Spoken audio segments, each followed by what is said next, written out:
já fazia tratamento para o transtorno. Olha o que essas gatas fizeram, gente. A Luz tá como aí? Não deixa eu comer? Vou continuar. Uma das especialidades que é responsável pelo diagnóstico de pessoas TDAHs, junto com psicólogos e psiquiatras. Ai, posso voltar? Desculpa. Por favor, repete a pergunta. Você quer que eu volte tudo ou só de um trecho? Se tiver tudo bem, beleza. É porque eu botei as gatas pra lá. Elas estão causando aqui. Não vão me deixar falar.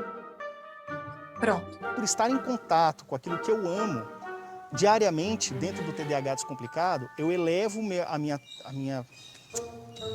Desculpa, passou uma coisa ali que eu fiquei...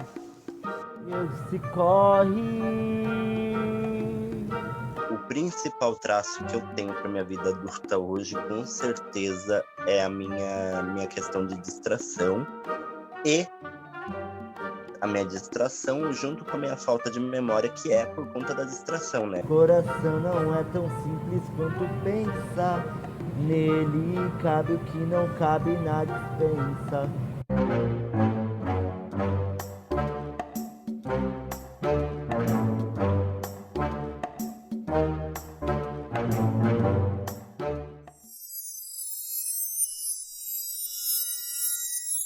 Doutor, o que é o TDAH, o transtorno do déficit de atenção e hiperatividade?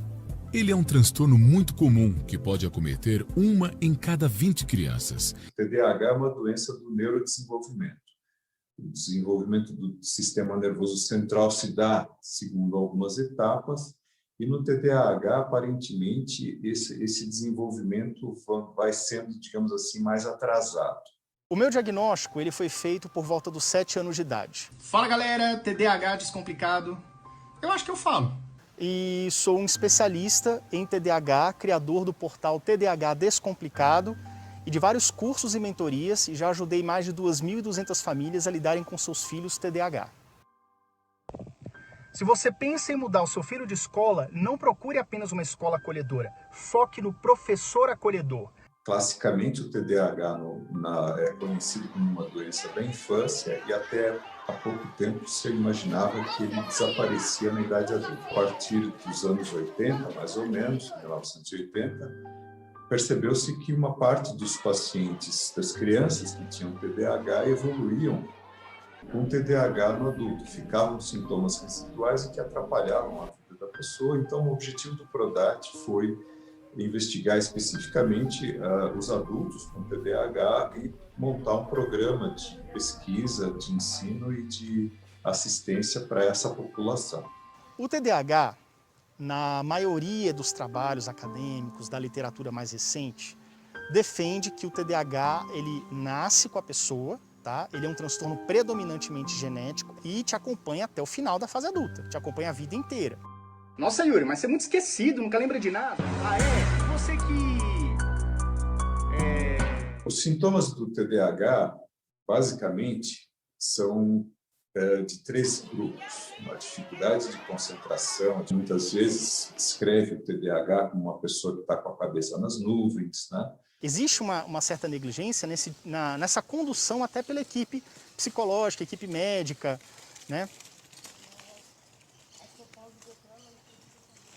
Vou concluir, só passar um pouquinho o barulho e vou concluir, tá? Até na comunidade médica, comunidade psicológica, está faltando um pouco mais de entendimento desses profissionais do impacto do TDAH na fase adulta. É tudo muito direcionado à infância, como agir na infância, como os pais têm que agir, como os professores têm que agir. O outro sintoma, no caso principalmente das crianças, é a hiperatividade. A criança é inquieta, ela senta numa cadeira, 2 minutos depois ela está se remexendo, ela não consegue ficar sentada há muito tempo, e isso tem um prejuízo importante, por exemplo, numa sala de aula, né, onde ela tem que ficar sentada assistindo uma aula durante 30, 40 minutos, 50 minutos. Eu era criança e minha mãe já percebeu que tinha alguma coisa errada. A escola, super, né, porque a escola, quando lidar com uma criança hiperativa, que nem eu era, todo dia eu recebia um bilhete dos professores dizendo, olha, ele não para quieto 1 minuto, ele conversa com os colegas, ele ele atrapalha os colegas. Antes do diagnóstico, eu tive muito sofrimento com relação a dificuldades na escola, poucos amigos, pelo meu comportamento inadequado em sala de aula. Minha mãe brigava comigo diariamente, batia em mim quase diariamente. Então, a escola, desde cedo, começou a virar um tormento, literalmente. O terceiro aspecto do TDAH é a impulsividade, né? Ou seja, a pessoa age sem pensar, sem passar por um filtro de crítica, qual deve ser a minha reação, deixa eu pensar como é que eu devo fazer isso ou não. Você começa a ser preterido, você não é chamado para as festinhas, porque você fala muito, você é impulsivo, você empurra, você fala sem pensar, acaba magoando, e você começa a se destacar como o chato da sala. Demorei 4 anos para finalmente passar na Universidade de Brasília e mais 8 anos para me formar. Então, de vida acadêmica e pré-acadêmica, vamos dizer assim, foram 12 anos.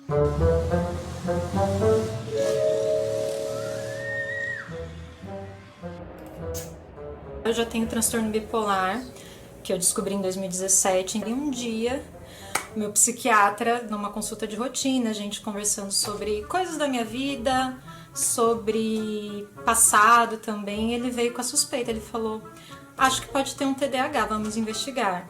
Celular perdido. Onde eu fui achar?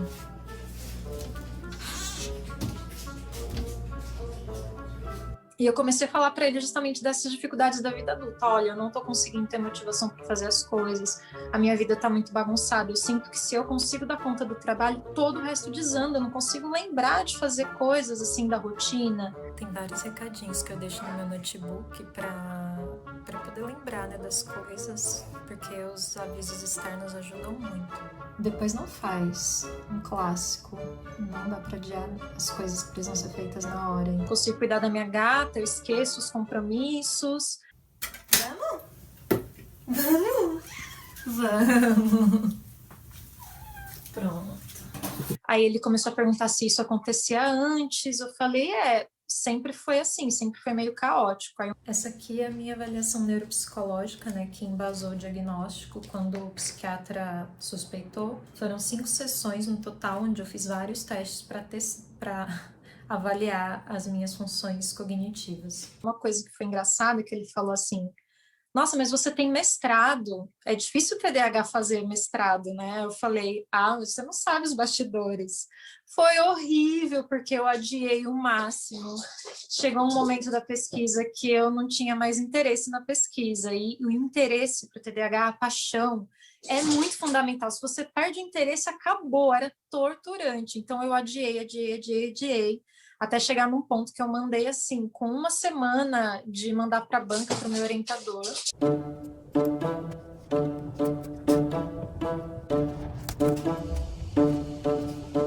Ele falou, quase que eu desisti de você ia perder esse mestrado, mas você escreve muito bem, né? Tipo esses 2 shampoos comprados no intervalo de 2 semanas. Comprei um, esqueci que já tinha em casa, comprei outro, agora tenho 2. A gente usa a palavra transtorno porque isso está colocado dessa forma num sistema chamado Classificação Internacional das Doenças da Organização Mundial de Saúde, e a palavra que foi utilizada em inglês é disorder, e isso foi traduzido para o português como transtorno. Mas do ponto de vista prático, a gente pode dizer que é uma doença. É uma doença como outra qualquer, uma doença como diabetes, uma doença com pressão alta. Acho que é um pouco reducionista pensar, né, como uma doença. Inclusive a Organização Mundial da Saúde, né, um novo CID-11, que vai começar a ser implantado em 2022, já reconhece o TDAH junto do autismo como um transtorno do neurodesenvolvimento. Então ele está mais no campo da deficiência. Tem um transtorno mental, eu sou TDAH, eu tenho TDAH, mas eu não porto uma deficiência, eu não porto um transtorno mental, porque portar significa que eu podia deixar ele em casa no dia de uma reunião importante para ele não me atrapalhar, mas eu nunca vou poder fazer isso. Lá se vão 35 anos que eu me formei, não se falava em TDAH, não se sabia, não existia ainda, né, essa interface da psicologia com as neurociências, que é o que a gente chama hoje de neuropsicologia. Por volta dos anos 2000, meu filho tinha 12 anos de idade, eu tive que conviver com o fato de que dentro da minha casa tinha uma criança, filho de uma psicóloga, filha de um psicanalista, que, a despeito de ter tido todo o suporte emocional, todo o suporte pedagógico, ter estudado nas melhores escolas, era uma criança que tinha um comportamento diferente. Hiperativa, agitada, não prestava atenção, esquecia material da escola, era aquele aluno que sempre ficava na recuperação, né? Aquele que ia raspando no final do ano, que ia sendo um sufoco, a família toda, tentando entender o que acontecia. Toda sorte de diagnóstico foi dada. Ou, o pior, nenhum diagnóstico, que é o famoso, ele não tem nada, mãe. É assim mesmo, é muita energia. Vamos lá, então já que é muita energia, essa pilha não descarrega, essa bateria não acaba, a gente bota então natação, judô, entende? Ginástica, bota para correr e nada funcionar. Quando nada funciona, a primeira sensação que uma mãe tem é: a culpa é minha. E fui estudar neuropsicologia. Quando fui estudar, descobri a segunda parte, que talvez não seja muito melhor da primeira, que eu tinha consultório há 25 anos e que inúmeras pessoas deviam ter passado pelo meu consultório ao longo desse tempo todo, e eu sequer imaginei que muitas delas também poderiam ter TDAH.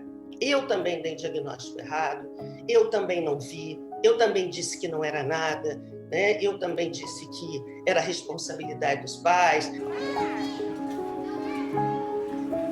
O TDAH que sobreviveu à infância, ele vai ter dificuldade na fase adulta também. Eu tive dificuldade, os meus 20 anos foram anos difíceis por conta do TDAH. Só dos 32 para cá que a coisa começou a melhorar, né? E precisei de estar em contato com profissionais que entendessem realmente para que essa chave pudesse virar.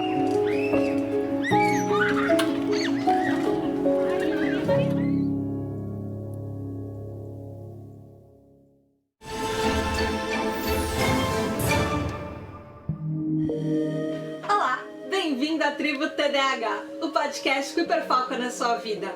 Eu sou a Tata Finoto. Quando eu criei a tribo, ela começou um pouco também por causa do meu diagnóstico. Não é roxo não, tá?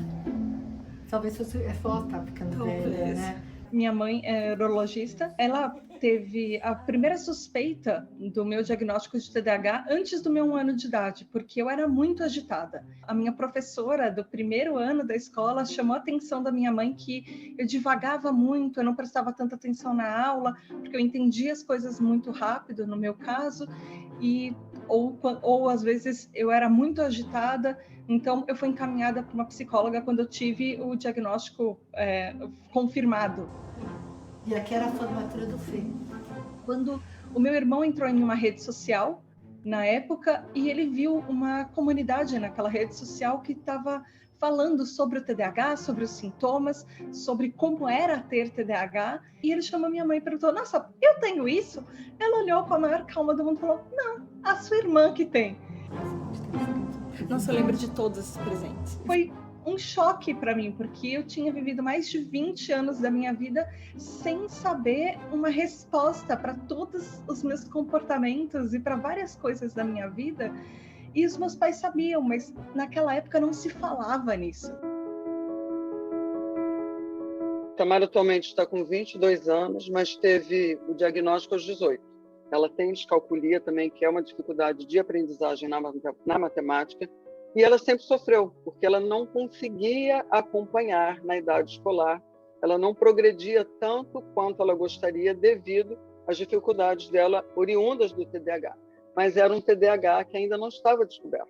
As características, principalmente o déficit de atenção na mulher, ele é mal interpretado, ele geralmente não é diagnosticado no momento oportuno. Quando a mulher apresenta essas dificuldades, ela já desenvolveu as comorbidades, seja ansiedade, seja depressão, e ela vai ao médico, ela vai em busca de tratamento para essas questões.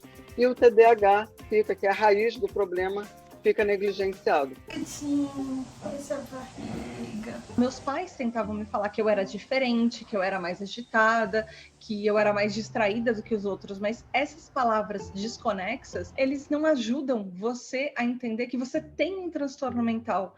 Quaisquer tarefas mais simples para esta pessoa se torna mais complicado. Então, o meu trabalho é exatamente ajudar essas pessoas, principalmente as mulheres, que é o meu público-alvo, a aprenderem a se organizar, aprenderem a se planejar, aprenderem a gerenciar o tempo. Então, se você não domina realmente essas questões, você não tem como realmente controlar a sua vida. Então, você deixa que os sintomas tomem conta de você ao invés de você realmente tomar as rédeas da sua vida. Na minha experiência, os adultos, em geral, com todo o seu histórico de vida, já tentaram todas as manobras possíveis, todas as terapias possíveis e atingiram o patamar máximo. Então, no adulto, a minha impressão pessoal é de que a imensa maioria precisará de medicação porque ele já fez tudo o que era possível fazer. Ah, Yuri, mas o meu sobrinho do vizinho, de não sei o quê, não precisou de medicamento, só fez atividade física. Beleza!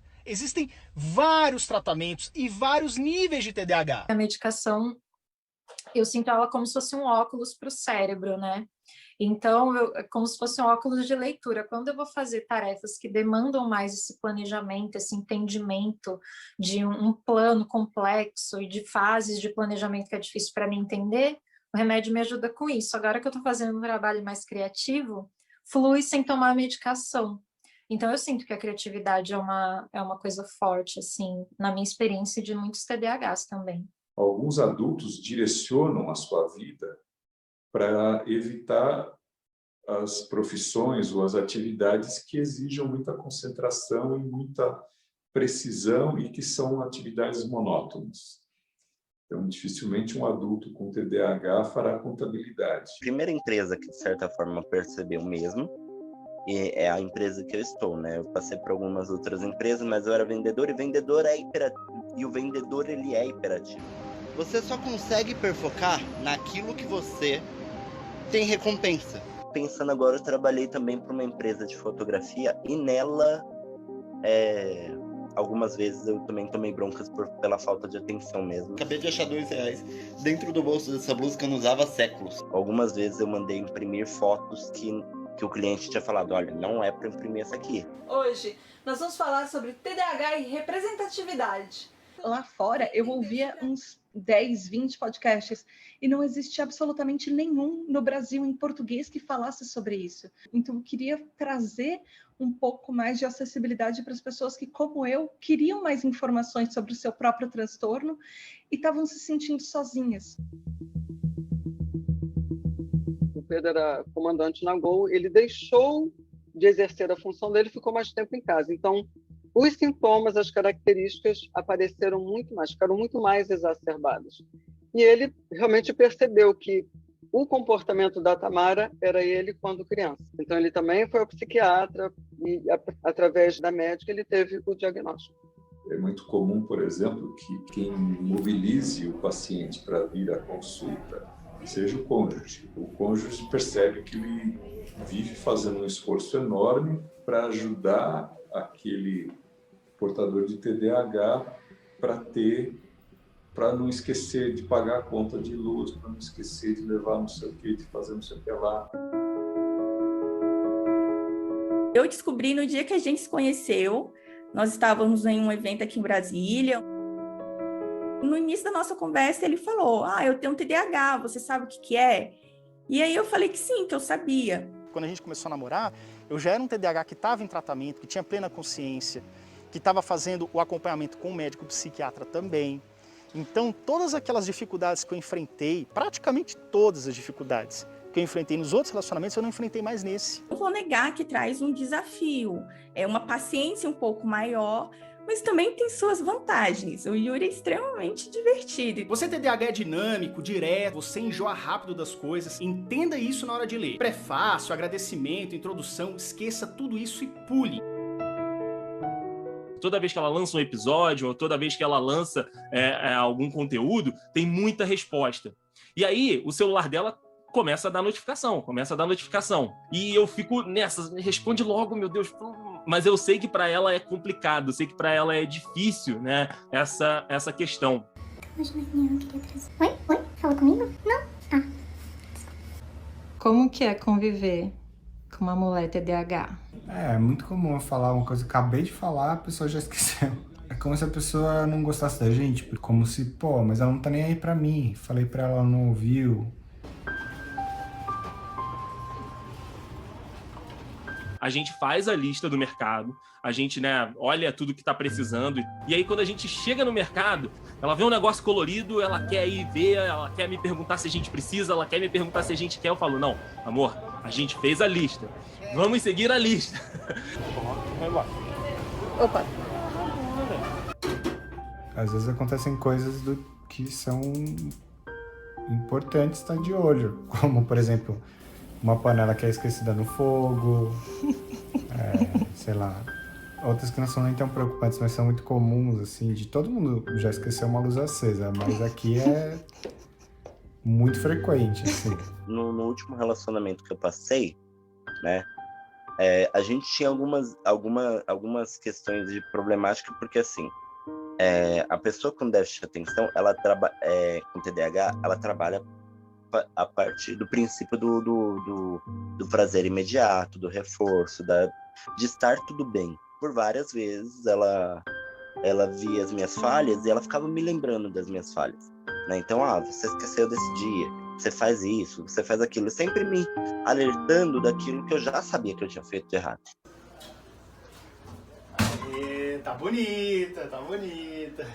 Eu senti uma certa resistência por parte de amigas, de familiares, porque não entendem, então às vezes acham que é criança mimada, um adulto mimado, cheio de vontade, cheio de mania. Conviver com quem tem o diagnóstico de TDAH exige sim uma consciência, uma maturidade, uma boa vontade principalmente. Eu vejo que com o Yuri ele trabalha bastante os combinados. Coisa também interessante é a gente implementar tudo isso aqui, que a gente está aprendendo. A gente pode aprender com o tempo algumas técnicas para melhorar isso, mas a gente nunca vai chegar no nível de uma pessoa que nasceu sem aquilo. Porque uma hora a gente cansa um pouco de nadar contra a corrente e tentar dar murro em ponta de faca, porque nem tudo funciona para todo mundo. No momento estou solteiro, quem quiser me conversar comigo pode vir.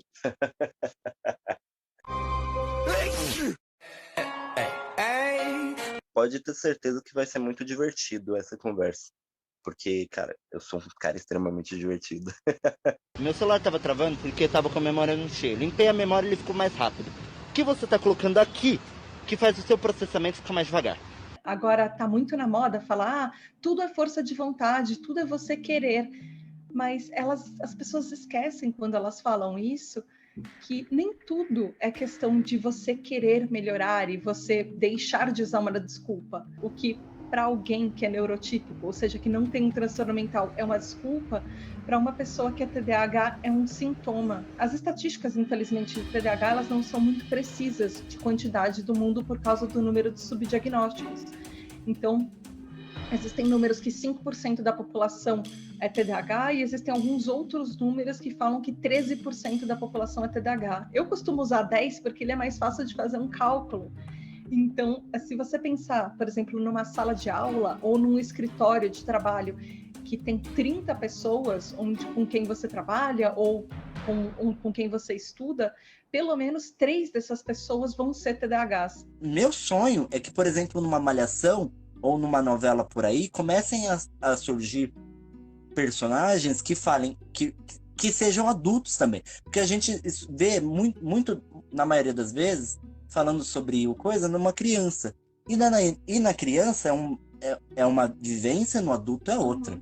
Mas existem técnicas para aprender a viver numa sociedade que não aceita o nosso TDAH, mas mesmo assim, quando você tem as respostas, abre um portão de agora eu posso pesquisar, agora eu posso me conhecer. E autoconhecimento é muito libertador. É um divisor de águas, porque você aí sim tem um tratamento adequado e a pessoa consegue evoluir. é bem mais belo que este sangue. Primeira coisa que a gente pode dizer é que a gente traz esperança, assim, para quem é adulto com TDAH. Faça terapia e cuide de você mesmo. Eu, a Thaís Finotto, o Yuri, todos nós, de certa forma, somos mensageiros da esperança para essas pessoas, né? Para mim é muito importante ter esse impacto positivo na vida das pessoas, porque tá todo mundo muito sozinho.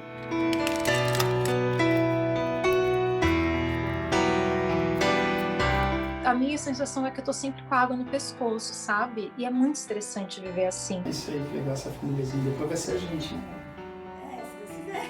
E se você não estiver bem abraçado, bem amarrado com a tua resiliência, você pode largar tudo para lá, você começa e não termina as coisas. Eu também começava e não terminava as coisas, mas aquilo que eu queria, que eu via um propósito, eu tinha a garra de perseverar e não parar mais até conseguir aquilo que eu queria.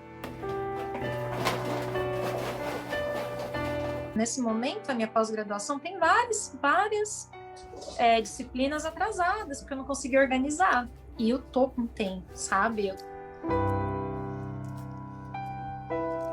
No final, o que importa é onde você quer chegar.